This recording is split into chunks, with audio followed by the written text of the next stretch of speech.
everyone. Thank you so much for tuning into this episode of Becoming the 1% Podcast. My guest today is Josh Morin. Josh is a certified trauma and transformation coach. He is the vice president of Fueled Supplements. He is the owner of Farm Sushi.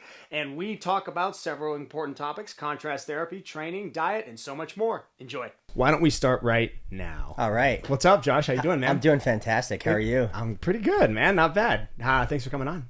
Well, thanks for having me. This is a great facility. I'm grateful to be the second guest on this podcast in your new studio. So I told you that I let you down about 5 minutes ago saying that I've never watched a Marvel movie, but I'm grateful to be in a Marvel setting for a podcast. So I'll take this over a movie any day. Oh, me, honestly, these days, me too. All right. It's been a little bit.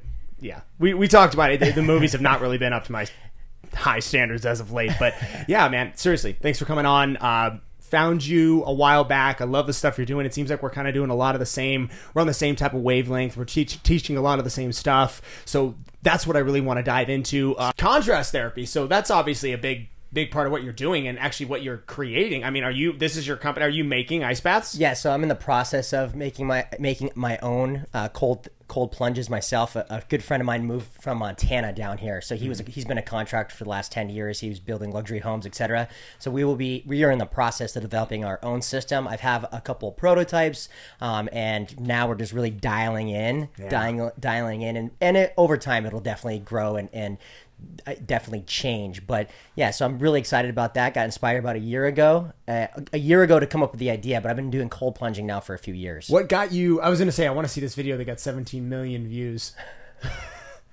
Oh, I like the rim with the noodle. Yes. Oh wow, so you're going total submersion. Yes. So are these tubs, did you figure out a way to make them cold on their own? So so this one obviously has the ice in it, but so all of our tubs, this is like the bare bones, like my very first tub I ever built right here. There you go. Just enough to insulate the plunge inside. But yeah, so now all the tubs are going to be standard with their own self generation of cold. They'll actually have the ability to be heated as well, and then filtration, and then ozone spa generator as well. It's literally like we're doing the same thing. Yes, we're making tubs. Yes, we have a prototype. Ours is actually going to be able to change 30 degrees in 90 seconds. Wow! While you're in it. Wow! So it's actually not. I mean, we're a part of it. We're not the ones manufacturing it. It's a major undertaking. There's a different company doing it. Yes. But that is very similar to our prototype, which is out there. Right. We ran coils along the base, a freezer. All right. And then the ozone filter. Yeah. It's probably exactly the same. Yes. Is it up and running? Oh yeah. Yeah. Well, I'm gonna have to jump in there. Let's do it today. Yeah, we'll do that. I would love that. We'll do that. We'll do ice. Yeah. We'll do an ice bath after we do the lift. I'm about it. Yeah. Oh, I could see that. You went full submersion on that, man. I mean, I love doing that. I start it usually with my head under. Right. What I did on ours, I actually designed. When you open ours, you'll see I have a seaboard bath. Okay. It's like a bed with a Nice. pillow. Yes. So when you lay on it, it actually conforms to your back. Wow. So you just kind of lay there. Cool. Because mine was like that originally, where you just sort of sit. Yeah, it's super uncomfortable. It's kind of uncomfortable. Yes. It's Yeah. already uncomfortable because Yes. you're in ice. Of course. But all the benefits are. Yes. This is a cool video. Amazing. I finally got my pops on there. My dad. Is he the one finally got the? Yeah. So that's him. He's in the plunge. He says, no photos of me, no videos of me. And I was like, I had to sneak a couple, you know. Oh, he looks good. Yeah, he's 52 years old. I could tell he works. Yeah, he did 4 bodybuilding competitions this last year. Good for him. Yeah, so him and I both own Fueled Supplements together, our supplement company. I'm sure we'll get to that. But absolutely. But yeah, man, I just been fascinated by cold plunging and just really wanted to continually. This is the setup in my garage. I have a little bit of a chiller. This is another prototype that we built. This is one of my friends that was over. So we just go in the garage and have some fun, do a little breath work before we get in, get ourselves all fired up. And it's like plugging into a battery when you do it. Yes. I try to make 11 minutes a week, and honestly, having it as something you can offer to the clients, there's a lot that I think we do that's a little bit different, but that's probably the biggest thing. Yes. Having the ability to train and then go directly back there and then do that right afterwards. It really does. Everybody leaves with that big, endorphin, Right. norepinephrine spike, and you just leave the gym feeling like you're so ready for the day. So yes. I love it. Yes. It's my morning coffee. So Do you do it every morning? I do it every morning. Every morning. Every Okay, morning. so you're definitely beating me. I don't do it every morning. Yeah, I'm very sensitive to stimulants, so I don't drink a whole lot of caffeine or coffee. So in the mornings, I typically get in. This is decaf, by the way. Perfect. I picked Yes, just the amino I love one. It. Yeah. I love that. And typically, I get in there around 6:30 a.m. It's just a perfect way just to kickstart the day. Typically about 60 seconds, maybe 90 seconds, just to start the day. Yeah. I don't like to overdo it in the beginning of the day, just in case you get a little bit too much of a shock. And what I've noticed is, especially in these hot summer months, when it's 115, and then getting in there, I mean, it's almost too much of a shock initially on the body for me. It's where I feel like sometimes it zaps me a little too much. Interesting. Okay. Yeah, so I found that my sweet spot is about 60 to 90 seconds in the morning, and I just feel phenomenal. So what is your preparation of actually like going in? Because you said you do breath work. Yes. What else are you doing in order to get in? Yeah, so it just depends on how enthused I am to do the breath work and how lazy I'm feeling. Yeah. I've done this so many times now. I can get into the water without shivering. I can speak full and articulate complete sentences, etc. Yeah. So I don't really get that shock anymore. With that being said, I've not done a lot of the things that I tell people to do to get in there. So Sometimes I'm too lazy to do the breath work. Yes, yeah. Not too lazy to get in, but I'm Yes, too lazy to do the breath work. I'll just work. get in. Yeah, I'm fine. Just to get in. But typically, on a good day or on Sundays, I host breath work before, and then we all plunge on every single Sunday since January 16th. Who's we?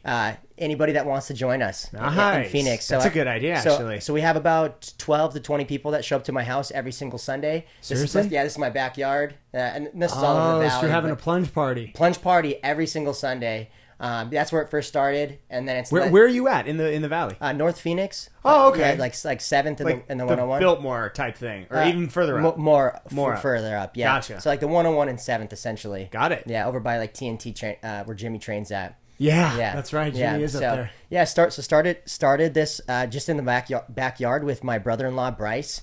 And I had a vision because when I was down in Las Vegas, or up in Las Vegas last year living, there was a group there, and we would meet every single Sunday. And I said, man, I have to have this in my life, because the camaraderie, the culture, and the community that was being curated amongst these people was something I definitely knew I wanted to have in my life long term. And so I said, instead of me trying to go out and find it, because I couldn't find that here yet, as I said, let's just create it myself. And it's at your house. It's at my house. Okay, that's Yes. awesome. Do you have one tub, or do you have several? We just have one. I have three. I have three of them throughout. 2 in my backyard and then 1 in my garage. Nice. But we just use one for the Sundays. You can see on this video, there's another one that's sitting over there. That's another prototype that I had built in the corner.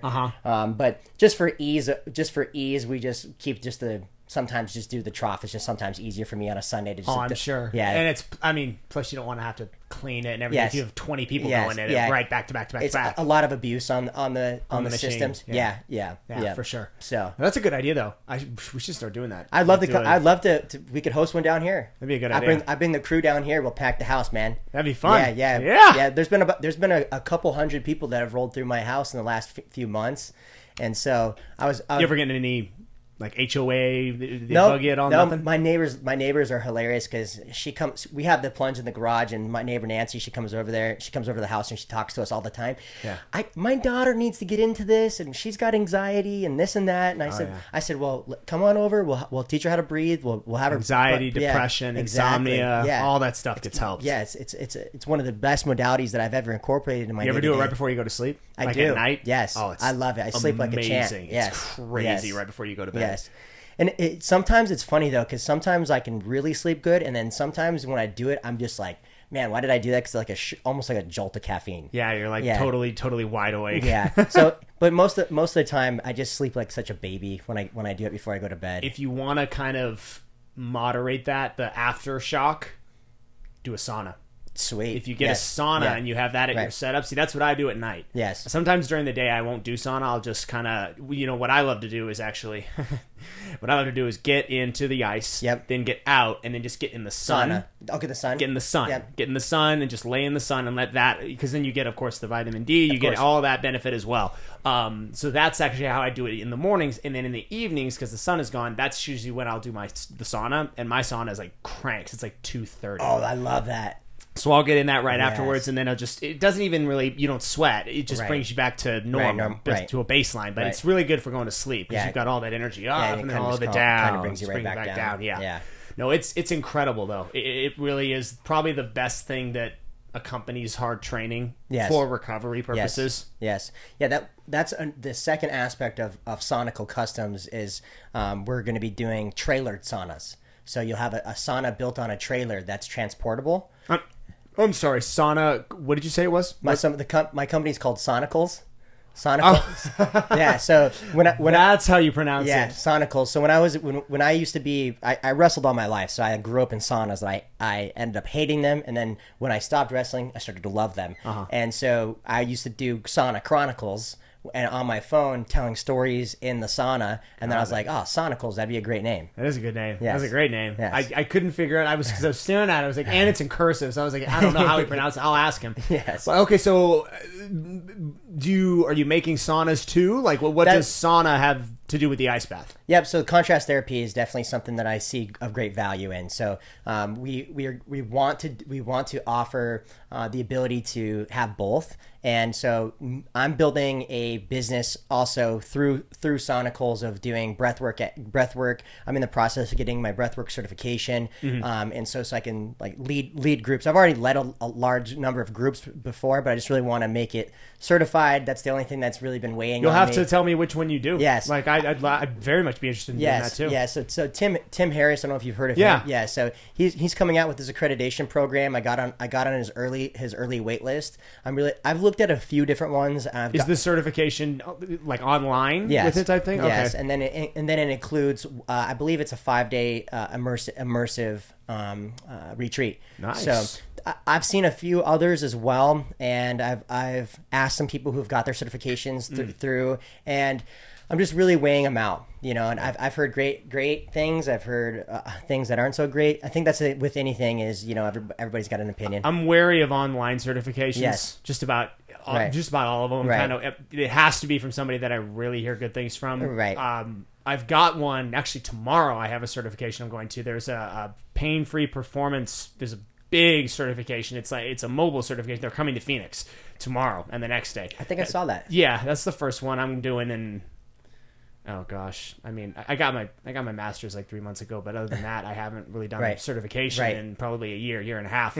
But that's the one I'm going to next. I prefer in person. Yes. There's a lot of really good in person certifications if you travel. Yes. If you go to the Onnit Academy, if you go to Kabuki, Yes. there's a lot of different Yes. places you can go. Yes. But it's a whole thing. Right. You got to travel, Right. stay there. Yes. You got to pay for it. It's Yeah. just So.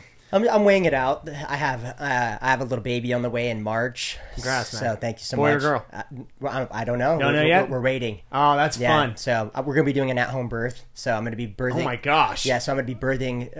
You guys are doing the whole thing. birthing the baby with our midwife. So I'm really looking forward to that. That's exciting. Yeah. Is this your first? My first. Yes. Wow. Yes. Congratulations, That's so bro. exciting. Thank you. Yes. Yeah, that's awesome. Yeah. I'm super pumped. You gonna do it in the ice bath? It's gonna be awesome because I said we're definitely gonna plunge the baby. Then maybe don't do a party in that same tub the next day. Yeah, Maybe yeah. Let me ask you both this because I've never actually done a certification. What do you guys look for, and which ones do you recommend right off the top? That's That's a great question. Good question. In terms of my recommendations off the top, I'm still in a place of uncertainty and research myself, so I can't really answer that question.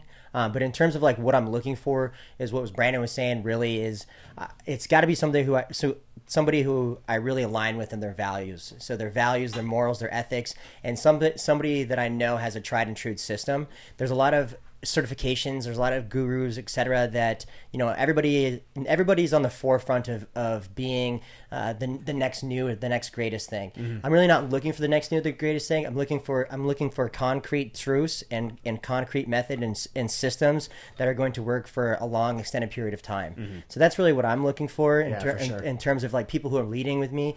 Considering the source, and then of course aligning with their values and their vibe. I mean, the energy speaks volumes to me, and so for me, it's a feeling out process of like, even Tim, he does retreats. So I've been even thinking about even just joining one of the retreats and being part of that before I even decided to take on the certification. Yeah. Retreat and a certification are kind of different. Right. I mean, you could probably go to any coach and do a retreat, and that's fine. But what certification holds weight? Right. If it's not an in-person and you're wanting for like continued CEUs, then I would do ISSA or CSCS. But if it's more so for actual education and you want to apply it to coaching, the Onin Academy is really good. Principles of Loaded Movement by Kabuki is really good.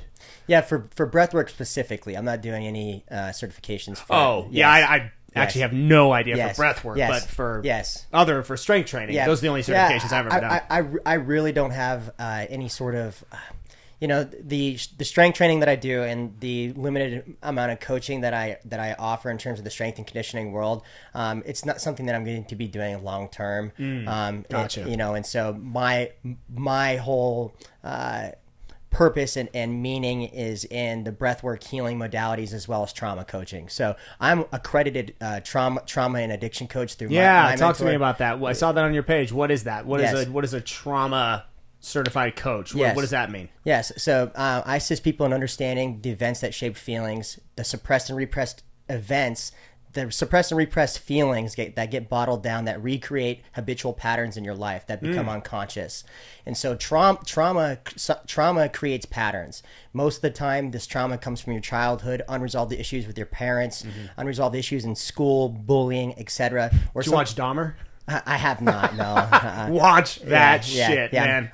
Probably a lot of unresolved trauma. Oh my gosh. I would imagine. Yeah, as somebody who's like in the field, you'll probably watch this and be like, oh man, like someone should have said something. Right. So for me, I can assist people to better understanding the events that shaped feelings. So events shape feelings, and then you hold on to these feelings that create systems in your life of operational patterns that you are unsure about. Creates doubt, and then you live in your low esteem. So your low esteem is fear, grief, apathy, guilt, rejection, abandonment, and so you lived in these pissed off feelings and your fears and your angers, but you don't really know why or how you got there. And so people typically live very checked out. People aren't checked in and understanding the emotions that have been shaped by events that have come from their past. And so I begin to unravel this entire process through what I learned was through my own addiction and through the 12 steps in the fellowship program of AA and NA, as well as my mentor, Jeffrey Combs, who's been clean and sober for 35 years. He's coached now 14,000 clients and has 60,000 coaching hours. Wow. Yeah. He's one of the top letting go / addiction coaches in all of the country. And so he's my direct mentor and essentially a second father to me. That's outstanding. Yes. What, in your opinion, because you mentioned childhood, you mentioned past trauma can impact present decisions, and I'm really digging back into my undergrad when I took a sociology class, the big sort of conflict in this, or I guess the debate, is sort of the nature versus nurture when it comes to these types of cases, these people. I mean, I've used Dahmer's really a great example to kind of talk about this kind of stuff. Had a, shall we say, troubled childhood, had abandonment issues, parents, left him, didn't really care about him, that kind of thing. But there was also, this debate came up quite frequently in this series, if you do watch it. There was a question of whether or not there was a genetic piece to it. His dad, by his own admission, said after Jeff was caught and all this came out, his dad told him, like, look, you need to understand, I had feelings similar to yours when I was a younger man. I didn't act on them, but I think I passed a genetic piece to you. What, if any, in your opinion, do genetics play on the actions that someone lives out as an adult or a young adult? And does it lean more toward genetics, or does it lean more toward how you were raised up? That's an exceptional question, and because trauma bonds are generational, and so you can pass trauma through your DNA. And so I read that. Yes, I read that. Yes, so you can pass trauma through your DNA. So that doesn't surprise me one bit. And that's why addicts create addicts, and that's why abuse creates typically more abuse in these different situations. You start to see patterns within families, within generations. And so absolutely, trauma bonds that you hold on to definitely can affect the DNA that then gets passed into your children. I mean, we often get lost in how spiritual the situation of procreating really is. And on a very molecular level, I mean, what is truly going on? Because we don't see a lot of it with what's happening. And we are typically, like I said, checked out, not understanding our own trauma, the trauma bonds that we're holding on to, and then unconsciously passing those down generationally. And so that definitely gets stored in DNA. Do you think that substance abuse and perhaps even addiction to substances can be passed down? I'm sorry to keep using this as an example, but it literally fits perfectly. When they dug into Dahmer's childhood and when he was born, his mother was addicted to pills, hundreds of pills, seizure medication, pain meds, sleeping meds. She was on all these pills while pregnant with him. Then he turns out to be a raging alcoholic at the age of 12, 15, like really young. Does that have any scientific basis? If your parents are addicted to drugs when they have you, are you set on a path to be addicted as a younger person? Yes, I mean, yes. There's two aspects that I take a look at it on the first realm. Definitely in terms of physiology, physiology definitely plays a role into it. I mean, if you're born with these substances and your mother is using these things while she's pregnant, etc. I mean, that's getting passed into the placenta. I mean, that's getting passed to the child. You're picking up on all this stuff. So there's definitely, in terms of physiology, there's definitely a role to be played in that. But also too, just in terms of patterns and how people operate, addicts will operate how addicts do. And so they are destined to create more addicts. Typically his mother, like you said, is checked out. So that's abandonment, rejection. Which would be the nurture side, much more than the genetic. Exactly. You have your kid, maybe you were on pills when you were pregnant or not. Right. But I would argue, I would at least propose the argument that, let's say someone was addicted to pills while they were pregnant, and let's say they were on them, they had their kid, and they had this giant come to God moment where they're like, I can't keep doing this, I have to stop now, change my whole life around. Now I'm going to nurture this kid in a loving, caring household, no pills, no drugs, no nothing, and just go forward like that. Does the child still end up being an addict? Or does nurture play much more of a role in a loving home? You know where I'm going with that? It's a great question. Yeah. Yes. I mean, it's a great way. It's a really, truly a great way to think about it.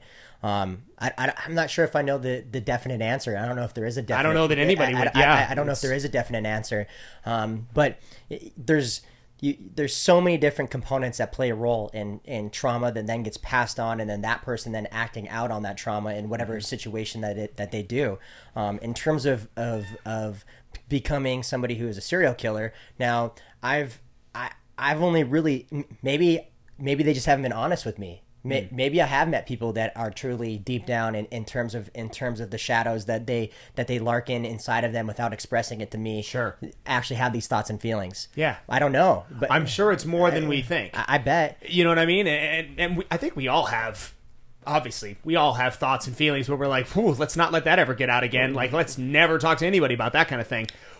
But at the same time, I think there's a larger percentage than we would ever... I mean, you'd never know because most people would never act on it. There's probably a large percentage of people that really do have those thoughts. Like, oh man, how...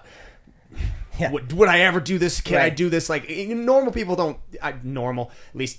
I think normal people probably don't think like that. But I think there's probably a lot of people with a lot of repressed stuff that manifests in a violent way. Well, I think the best example of that is when you're driving on the road. Oh, so I mean, think about that. I mean, so you really begin to see the true nature of somebody when they're driving. Yeah, and so which is terrible because that's when we all need to be on our best behavior. Exactly, you're driving a weapon amongst weapons, and everyone, it's the opposite. A rocket ship, going 70 miles an hour, 80 miles an hour, and so that's where that question really comes into play. Is I do believe people have these dark thoughts and feelings, because even in my situation, there's been many times where I'm driving and you'd be like thinking of like, what if I just ran over that motherfucker? You know what I'm saying? Yeah. Like, what if I just ran him? You know, like, or get out of your car, you know, whatever the situation is. And so then I believe in the state of where I'm at now in terms of letting go and understanding these, as I just start to have some form of humor with it all. It's like, I'm not going to act on that. It's time to breathe. Yeah. I'm going to get checked back into my body. I let the anger overcome, and I had an emotional relapse in this moment, and I'm going to give myself grace here instead of being critical of myself. I'm going to understand that that's the unconscious in me that's acting out consciously. Yeah. And so to lessen that, because I will definitely tell you, I was a road rager. I mean, so like but I also grew up in a vehicle that, I mean, I couldn't tell you how many times we pulled over to get in altercations with guns drawn, etc., on us as a child. And so, oh wow, yeah. So then that created me now when I'm driving as an addict, saying, "Yo, dude, pull over," you know. And so, and so then I started to realize how unconscious that is to me, recreating that situation over and over and over again to fulfill my ego, to get this edge, this payoff of endorphins and adrenaline.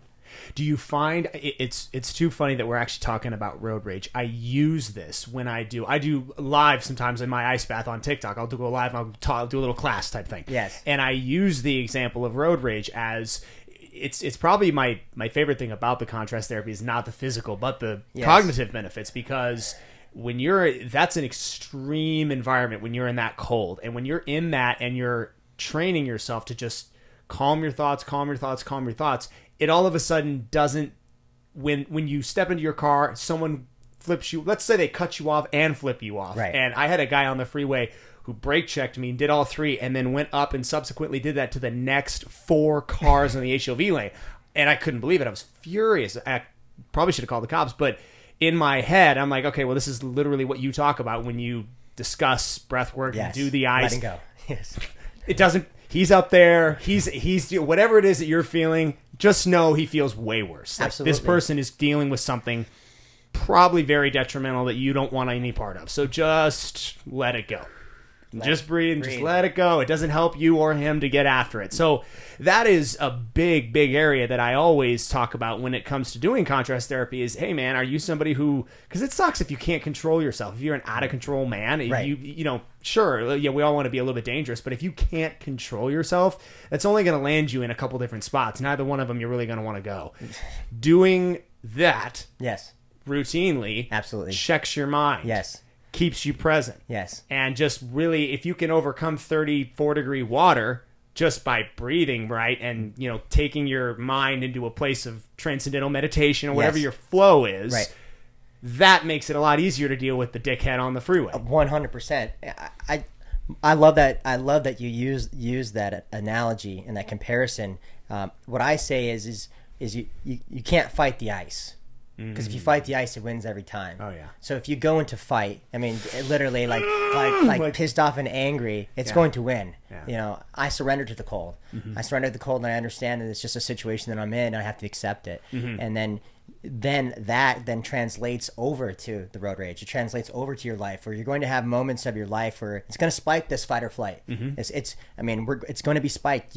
We're not meant to be in this fight or flight in this sympathetic nervous system reaction over responding to these stimuli all the time, but it's what's happening in our world. And so it's almost daily. Yeah, it's daily. Something, and the worse you are at controlling it, the easier it is that it'll get to you. Yes. Maybe something small that, like, okay, it's not a really big deal. Now all of a sudden when you're mad, if something goes wrong, it's something small, all of a sudden it's like, okay, that's it, now I'm over the edge. Right. And sometimes it happens around a person that doesn't know that you're having this bad day, and they're like, what's wrong with you? Hey man, it's not a big deal, like, we'll figure it out tomorrow. But you know, again, doing that for me is as beneficial mentally as it is physically. 100%. And it's funny because we were talking about the TikTok trolls.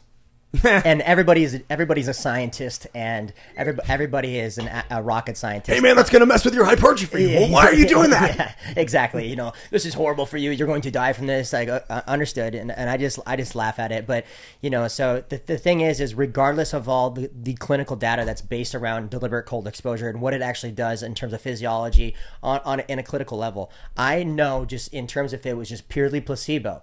of the placebo effect, if that is only the thing that And it it's provides. not. It's But- not. but if, yeah. but if you eliminate everything else and it was only placebo, I know that it's helping me. Yeah. And that's all that matters to Oh me. yeah. Yeah. And really and truly, because I've done a decent amount of research into it. I've seen the studies on the adverse effects of hypertrophy, and the studies of what happens if you do it too close to strength training. Yes. Everything I do is completely counter to all of that, because my people, again, they do training, then they go and they do contrast therapy, kind of back to back. Right. So, and there's a lot of people, like you said, there's trolls, and there's people that I wouldn't even consider to be trolls, people that are actually semi-knowledgeable. For sure. That will reach out to me and be like, hey, you're probably not doing this right. You probably should do this at a bigger, getting bigger is not always the goal of the person training. Right. And so oftentimes when because 9 times out of 10, the person presenting this argument is a bro, that is their goal. They want to get bigger, stronger, at all costs. Of course.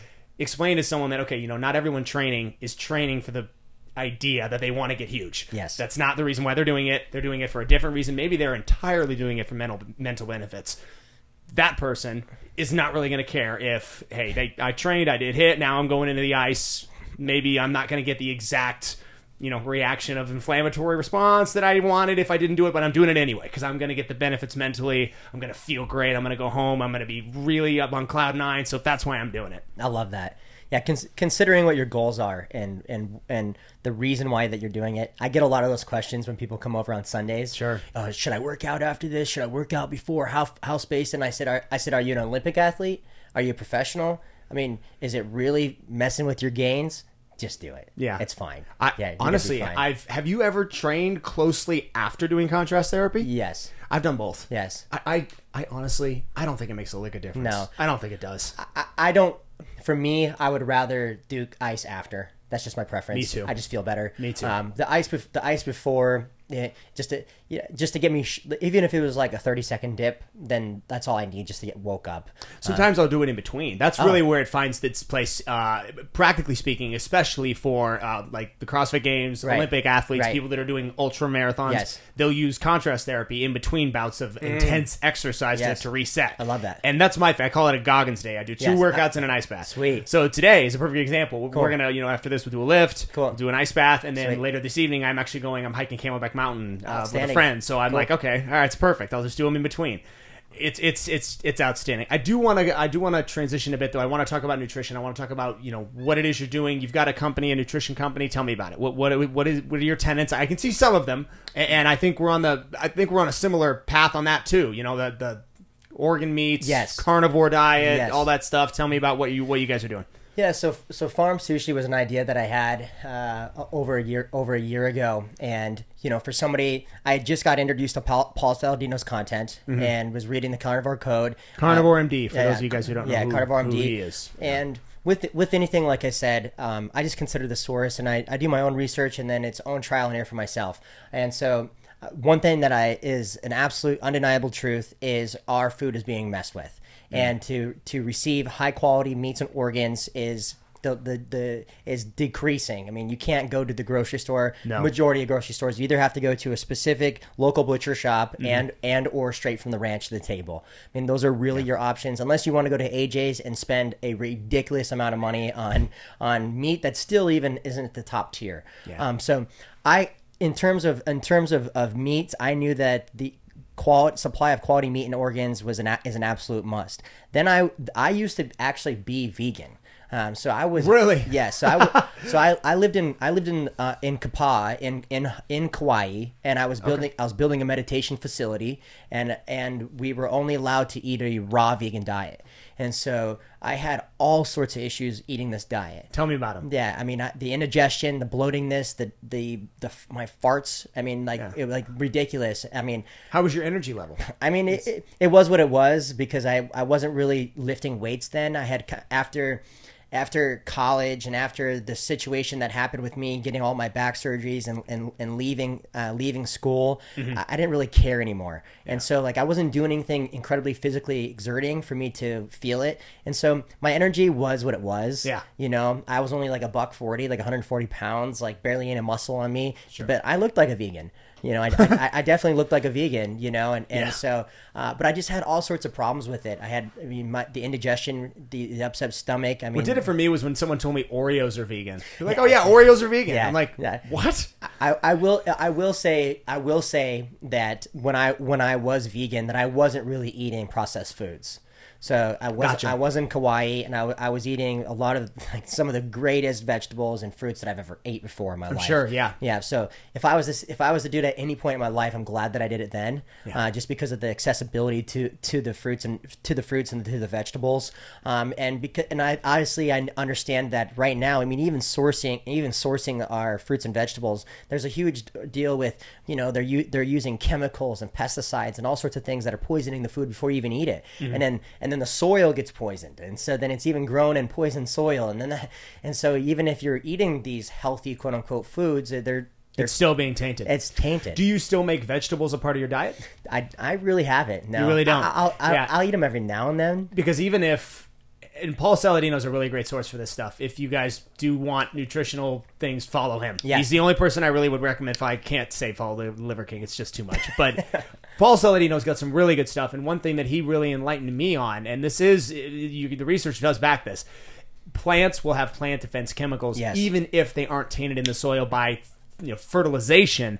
They naturally are not wanting you to eat their roots, eat their seeds, eat their stems. That's just not what plants want. They want you to eat the fruit, which is why if you bite into a raw onion, you're not going to have the same taste as if you bite into a raw mango. Absolutely. It's just not the same. Yes. And I'll be honest, I still eat onions with my liver, so I still eat a little bit. Cool. I do. Yep. But other than that, it's all become high quality fruit and high quality meats. Yes. And for me, that's usually in the form of elk, venison. Yes. You mentioned a local place. There's a really good spot here in Gilbert. It's called Gilbert Butcher, and Sweet. they're one of the only places I can find that have a steady supply of elk. Wow. Elk steaks. Sweet.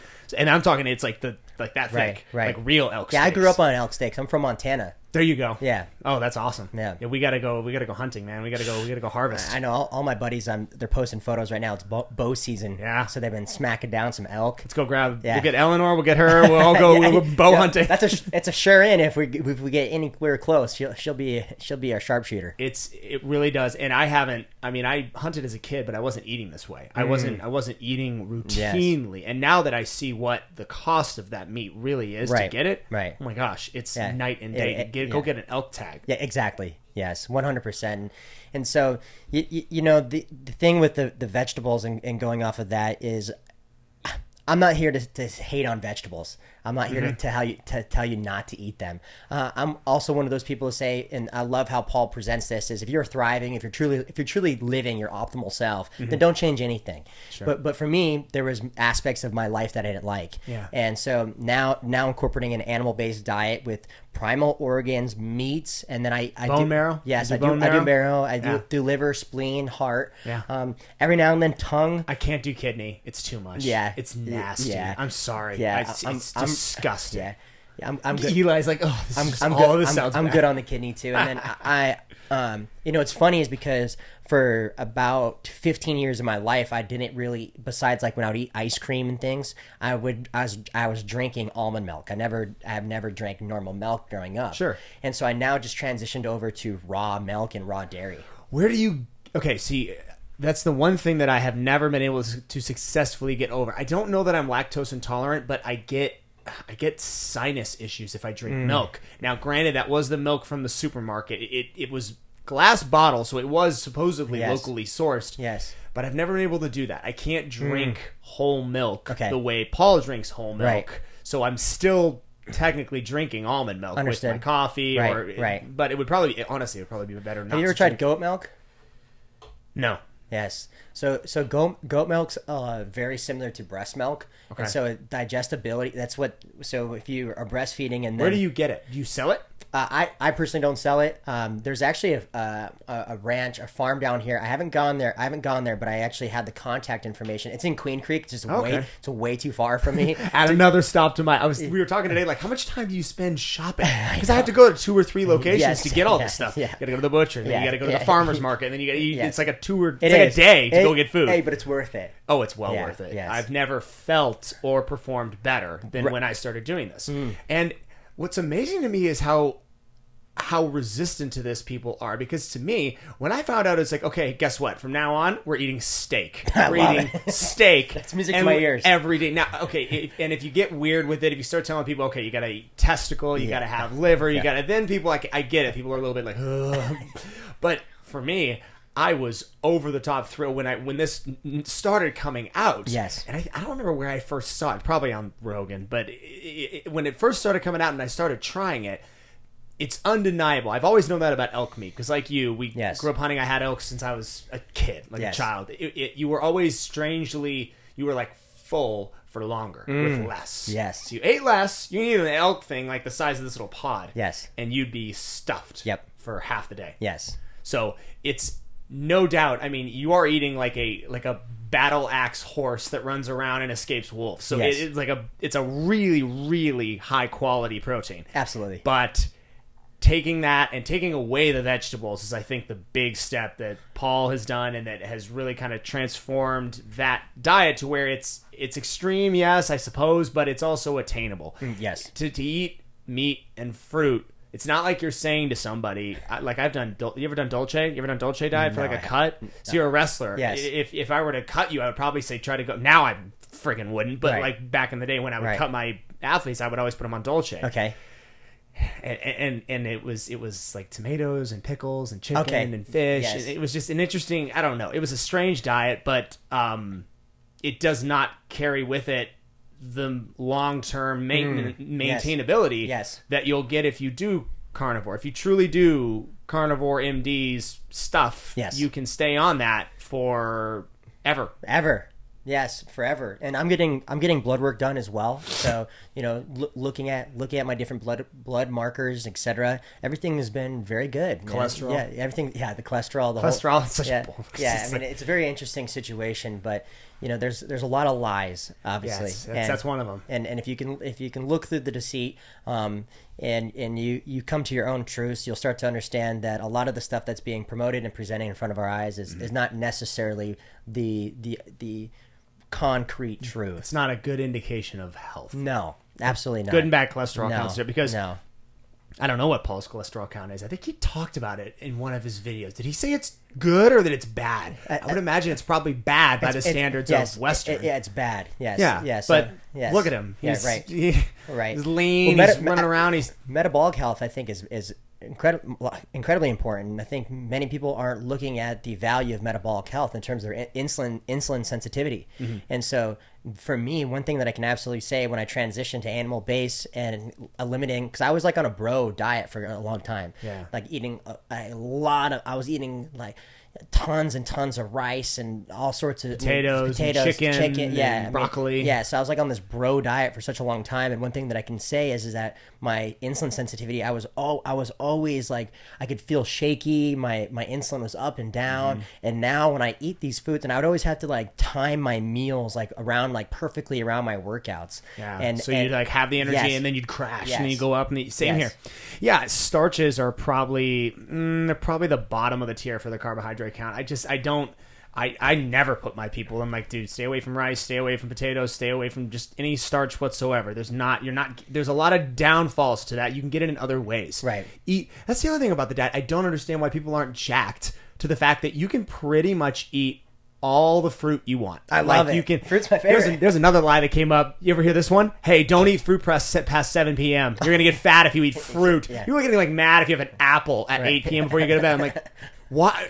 Where do you get that? And where do you get that from? What? Because it has sugar. There's another misunderstood concept. About sugar. Fructose, right? Yeah. Processed fructose and fructose from fruit is much different. Just night and day different. Yeah, it's not even. It shouldn't even be considered. We should come up with another word for it. 'Cause it's totally different. Absolutely. And you can. I mean, again, I tell people, I'm like, dude, I don't eat carbohydrates in the form of vegetables, but I'll eat a mango the size of a softball with every meal I have. I will eat a whole mango, and you're good. Yes. Because you need glucose. You don't need carbohydrates. Right. And there's a difference between those two. Yes.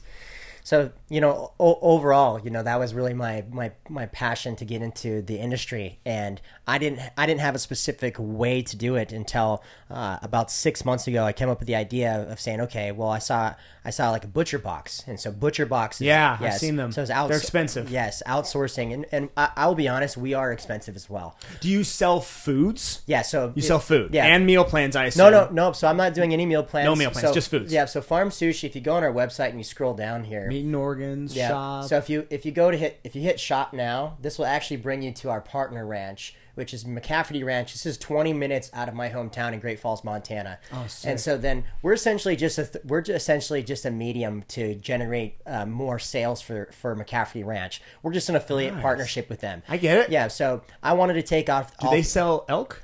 They don't. No, they don't. So they should. So they're a beef ranch that's been there for close to 100 years, and so their beef is very unique. So it's prime time, baby. 15% of it's prime, and then the rest is choice and choice plus. Oh, that was good. But the one thing that I can say about this that stands out from anybody else, obviously, there's this big trend right now about grass-fed, grass-finished. Uh-huh. Well, this is grass-fed sprout finished, and then the sprouts are grown on a hydroponic system. And so one thing about grass-finished animals or explain that a bit more. Yes. What is grass-fed, grass-finished versus grass-fed, sprout finished? Yes. Because I have no idea what that means. Yes. So grass-fed means they're given a free-range grass diet their entire life. Mm-hmm. So that's if they're grass-fed, grass-finished, that means their entire life they were on grass. Okay. And so grass-fed sprout finished means the last about as opposed to what? What's grains? Grains Yes. is the bad one. That's Yeah, what you don't want. Man, the more that I get into this industry and the more that I know about it, it's so convoluting about I definitely know that there's high quality grain finished beef out there. Yeah. Yeah. So like for me to say that that's like the end all be all, I don't believe in that truly. So I don't want to down that because I know plenty of people, especially Montana ranchers that have ranches that are finishing their animals with some grains. Yeah. That is exceptional meat that I would absolutely eat. So I just think like right now there's like this big trend right now on grass finished, but there's so many tiers to this, and I don't know if I'll get into all of this, but looks good though. That looks like really good stuff. It's so delicious. See, that makes me hungry now. Now that I right. See, now that this is all I've been eating, it's the best liver I've ever ate in my entire life. Yeah. Yeah. So I used to source my meat from White Oaks Pastures. That's who Paul was going through for a while, or I know he still promotes them. They're out in Georgia. Their liver is phenomenal. Until obviously now that I'm utilizing our own resourcing. I'm gonna give it a shot. You should. Yeah. I mean, so the sprout finish is grown on hydroponics. So literally sprouts are being grown in our warehouse. Mm-hmm. And so then throughout the entire in Montana. Yes. In Montana. And then throughout the entire winter, the last 90 days before they get butchered, they're fed these sprouts. Gotcha. And so if you think about this, in Montana, the seasons are drastically different. So the nutrient value of grass in the summer and spring is going to be greatly different than in the winter. Yeah. Yes. It's all gone. Yes. So think of it this way, is when the animals sprout finished, year round, the quality assurance is going to be the same because there's no really true change in diet. And because of the nutrient value of the as grass, opposed to grass-fed, yes, grass-finished. Yes. Okay. That's where we feel that we stand So if you had to tier this, it would be wheat finished would be the lowest, Yes. then grass-fed, grass-finished would be the middle, Yes. then grass-fed, sprout finished would be the top. I would say that. Okay. That's interesting. It's very fast. I didn't know that. Yeah, not that, and I didn't know that until we began to partner with them, and I sat down with Megan Mccafferty, and she really broke it down to me. And then our beef is also no antibiotics ever, and no hormones ever either. And there's so many. How many beef at one time can a ranch like this put on without hormones? Because I know obviously doing the hormones, it makes the animals larger. Yes. So they produce more meat. Yes. So you don't need to have as many. Yes. How many at any given time? Like what's a season? About a few hundred. Few hundred of them? Yeah. I mean, there's cattle ranches. I know that they've had upwards of 500 on the ranch before. And yes. these ranches, I'm assuming, are hundreds of acres. And it's Montana. Yeah. So I've Massive. seen Yellowstone.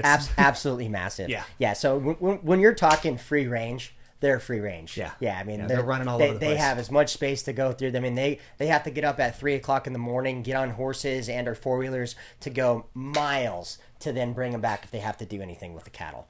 Sure. And then we're slaughtering about 10 of them a month. right Nice. now. Yeah. So, You want a steady supply, but you don't want to be a packing factory. No. Where it's like constantly, yeah. And that's Right. where this is awesome, because that's where companies like this will oftentimes niche in the market right. to consumers like me, because I don't want McDonald's. Like I want something. I want to know that there's, like you said, there's like 100 of them, and 10 of them a month are coming. You can Right. go get one of them. Yes. Like it's yes. yeah. And that's where I understand that we're not a grocery store meat product, and we don't have grocery store prices. The grocery store is terrible. Yes, though. It's not. And so we are the cream of the crop. I believe we are a premier supplier. And are you going to be able to get all of your beef from us every single month? Maybe, maybe not. It just depends on your financial situation, your goals, and where you're at. But Well, looking at what is your? I mean, shipping obviously has a cost from Montana. How bad? What's the? it's pretty hefty. Yeah. yeah. It averages about $40 for the shipping. per delivery or per item? No, per delivery. Per delivery. Yeah, but she can send up. So if I ordered 50 pounds of sirloin, it'd be $40 to get it here. Yeah. Okay, well that's not all that bad. Yeah. So but the thing is, it's all overnighted. So because it has to be. Yeah. because So So that was also going to be my question. yeah. So, On Tuesday she sends it out. It's here Wednesday. I've only seen one order so far get there on Thursday. well, no wonder it's $40. You have to overnight it. I mean, that's anything. Right. The Yeah. overnight. And its quality, Dish soap to it yourself comes is gonna still be- frozen. Even I had multiple orders down here get received. Send me photos, send me videos, and they are still frozen. Gotcha. Yes. I got to give them a shot. I seriously will. Yes. I need to look at them. I appreciate you. Yes. I definitely want to take a look at that. What is Fueled Supplements? How does that play into what you're doing? This is a supplement line as well. Yes. Okay? Yes. So this is another project that I've been October. This is Jimmy. I'm assuming with House. This is Jimmy's This is Jimmy's pre-workout that we are formulating, or that we formulated. It's coming out in 3 weeks. Shoot, man, I got to get you to formulate one for us. That'd be awesome. Yeah. Yeah. You got to make something. A strict vision, man. We could do a Marvel theme or something sick. We could Yeah, try. like a We'd have to like- we'd have to our business model. We're always kind of skating around copyright. Yeah, It's of never course. become an Yeah, issue, but right. you could you know Right. if you as soon as you. And that's the thing with us. Everything we do, because we don't offer, strictly speaking, products. Okay. You know what I mean? Like, I'm not selling a Captain America shield. Like, Right. I'm not selling that. Right. I've created a company wherein the environment is surrounded by that stuff. But most of this stuff is like originals. Like, these are original paintings. You know, Okay. a lot of these I drew out. Like, Sweet. obviously that's licensed. But Right. sometimes, whenever it comes to a product that has an image that could be Right. misconstrued as Marvel or DC, whatever, you could always get. 'Cause I was So if we sold a supplement. Because that was gonna be my question. Would be what if you came up with the strict vision fleet? Is that something you've ever done? I mean, the Strict Vision fleet. Yeah, for fleet of characters, like your own Oh, superhero. I get what you're your own superhero fleet. Oh, you certainly could. Yeah, I mean, you would have to avoid using terminology that directly correlates to Understood. copyright. Yes. So I could Yes. never sell the Spider-Man pre-workout. Right, I could never. right, I just right. couldn't do it. Right. But we could certainly come up with, the color scheme, Yeah. the 1%. That's all us. Cool. Like there's Right. plenty of originality Yeah, to go that's around. cool. But that is sick. Yes. So so you got a pre-workout, which I actually don't touch all that much unless it's honestly just because of the aminos. Understood. What do you think of this, by the way? yeah, I've drank this before. You've drank It's good. Noco. That's Yeah. right. You had a rep come It's to pretty you. solid. Yeah, and so we have 20 different products. So, Oh, wow. Yeah, so my With 20 different people? No, is it no. Just this is our first product after somebody. So we have a whole line of products. Jimmy's a good guy to go after. Yes, yeah. So we have a whole line of products that we offer. Anything from your aminos, your essentials. We have weight loss products. We have proteins. We have greens, formulas, multivitamins. We have 5 different pre-workouts. We have, literally anything you can think of. Have you tried the it's Liver King's protein? Okay. Can you look that up? What is Liver King's protein called? I just ordered it and I tried it. I love it. Really? But I just got it. Yeah. I don't remember the name of it. It's he'll find it. Okay. But have you tried that yet? I've never tried it. I don't know how you would synthesize this, but it's all organ based. Interesting. It's Mark Bell's is similar. Yes. So Mark Yeah, Bell's. I saw have you ever that. tried his steak I've never- shake? no, Mark Bell's is called steak shake. Yes. That's good. Yes. Now, honestly, they're both good. Really? When you get them, though, I honestly want to get one in here and show it to you. It looks different. Yeah. It doesn't look like other. Right. It's in like these little. Okay, the fittest. What is it called? His supplement. The whole beast. The whole beast. Or That's whole feast. Whole feast. Okay. I call it whole beast. yeah. I called it whole beast for like a month, and then someone was like, it's feast. Yes, okay. The whole feast supplement. It is actually very good. Really? And again, I think the guy, love him or hate him, he's sensational at marketing. He has created something that's changing everything. Or he's got a phenomenal marketing team behind him, and we just don't know. Yeah. It's like that classic example when you have like a really, really shitty president, and you're like, well, yeah, but he must have a really good team around him because things are like going. There's no way he's coming up with these things. But that is a very, very good supplement line. Okay. I'll let you try it before we get out of here. But that would be something I would love to figure out how to create a post-workout. Understood. That was organ-based. Okay. That was based on the kind of stuff that, you're doing, I'm doing. Right. If I was to rep a post-workout, I would almost demand that it be based on that. I wouldn't do certainly not a ISO plant-based, but I wouldn't do a whey. I would want something like that. Right. Interesting enough is... man, it has to be 10, 15 years ago, because our aminos are fermented plant-based aminos. A lot of aminos come from human hair or animal hair. So interesting. Hair? Yeah, hair. It's disgusting. Did you know that? I had no idea. I did not know that. It's disgusting. So we utilize fermented plant-based aminos, but about 15 years ago, liquid beef aminos, LBAs, were something that were massive. Be like buzz, like beef. Oh, beef. Yeah, Got it. liquid beef aminos. So they were aminos derived from beef. And so I had brought it up to my dad because I was taking them. My dad's been in the supplement industry for 30 years. He's owned a brick and mortar store in Montana for over 30 years now. Oh, no wonder. He's a bodybuilder and everything. It's awesome. So he's got a lot of street knowledge as well as just practical knowledge of the industry. He's been around forever. And so I brought this up to him. I said, hey, with how I'm gearing a lot of my content in terms of more primal ancestral eating, going back to liver and organs and meats and such, I said, I would love to develop a product if it was a beef amino product again, because I have not seen a beef amino product since then. Yeah. And he said, we'll take a look into it. So there's definitely ways to be able to utilize beef products. There was a beef product for a while. It was called Carnivore. It Okay. came in a big red tube. Now, I don't know what it was made of or what it did, because a lot of guys had really adverse effects to it. Okay. Some guys had like heart palpitations or something weird. Okay. But the point is, up until Mark Bell and up until Whole Feast, I never saw another, red meat and organ based. And I don't even think that was organ based, but they have really perfected it. I mean, that is quality. Yeah. It's delicious. That's awesome. It's really good. Yeah, I'll have to try it. So let's try it. And seriously, I'd love to continue that conversation. Since you guys have the knowledge in the industry, we should look into doing something like that. That'd be cool.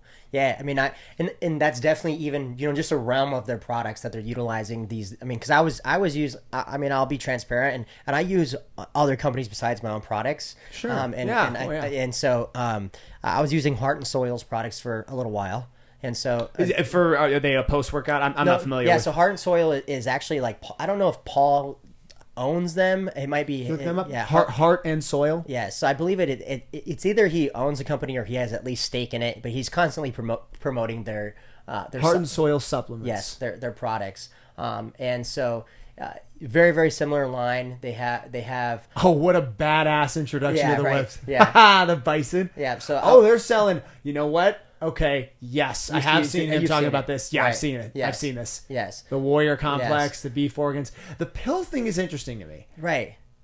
I'm not against it. Yeah, desiccated organs is very interesting. I mean, does it truly translate over? Yeah. I don't know. I don't think so. At the end of the day, when it comes to this stuff, and part of the reason why I have stayed out of the supplement line just entirely, the whole world, we've never done a supplement, anything here. We definitely could have. We've had dozens of people ask.